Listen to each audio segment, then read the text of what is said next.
gens, ils connectent avec la personne, ils ne connectent pas avec le contenu. Une fois qu'on a qu'on a vraiment établi qu'on a une certaine crédibilité dans notre domaine. Et ça, tu l'as presque instantanément lorsque tu animes un podcast. Donc, ce n'est pas nécessaire d'avoir une majorité de contenu qui est du contenu éducatif. Tu peux glisser un 20, 25, 30 maximum de ton contenu qui est là en contenu éducatif. Tout le reste doit être du contenu prise de conscience. Pourquoi? Parce que c'est ça qui va te permettre de créer du lien, de la résonance, de l'engagement avec les gens qui sont là. Il y a quelqu'un cette semaine qui m'a contacté. OK? Je ne vais pas la nommer parce que je ne lui ai pas demandé à savoir si je pouvais utiliser le contenu qu'elle m'a, c'est-à-dire la discussion qu'on a eue ensemble. Donc, je vais pas la nommer. Mais je veux juste te dire, elle m'a envoyé un message sur Messenger et elle me dit bonjour Marco, je suis en fait, bonjour tout court, elle ne savait pas que c'était moi qui allais lui répondre. Je suis psychothérapeute, je suis écrivaine, je suis formateur en gestion des émotions et je n'arrive pas à me faire connaître. L'année dernière, j'ai créé une structure de formation référencée avec Calliope, pas trouvé de clients, j'ai dû tout arrêter. Donc, j'imagine que je m'y prends mal. Je me suis dit que peut-être faire des podcasts pourrait m'ouvrir d'autres horizons.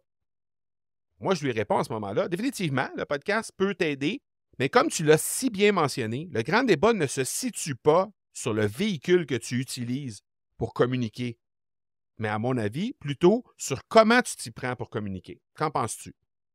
Elle me dit, j'en ai conclu que je manque de compétences concernant le digital et marketing. Je suis préoccupé par le contenu que j'ai besoin de transmettre. Du coup, je m'investis dans l'élaboration du contenu.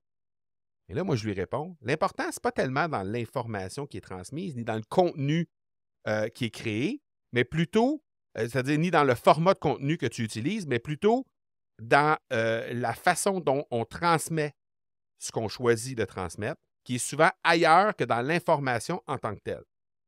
Je ne comprends pas. Je suis dans l'écoute des autres, je transmets des outils, des outils de gestion d'émotions afin que la personne se les approprie. C'est comme transmettre les mathématiques. 1 plus 1 égale 3. 1 plus 1 égale 2. J'ai dit, oui, ça va, j'imagine que les maths, comme tu dis, c'est ce que tu enseignes dans ta formation. Elle me dit, oui. Je dis, OK. Bon, bien, si on transmet ça en termes de communication maintenant, il faut apprendre comment communiquer sur l'importance des mathématiques, expliquer ce que ça représente de ne pas maîtriser les mathématiques, quel genre de problème ça peut amener si on ne maîtrise pas les mathématiques, exprimer les peurs que les gens vont avoir d'apprendre les mathématiques, expliquer les désirs et les émotions que ressentent les gens lorsqu'ils sont en contrôle de leurs mathématiques, entre autres. Tout ça pour inciter les gens à vouloir apprendre les mathématiques.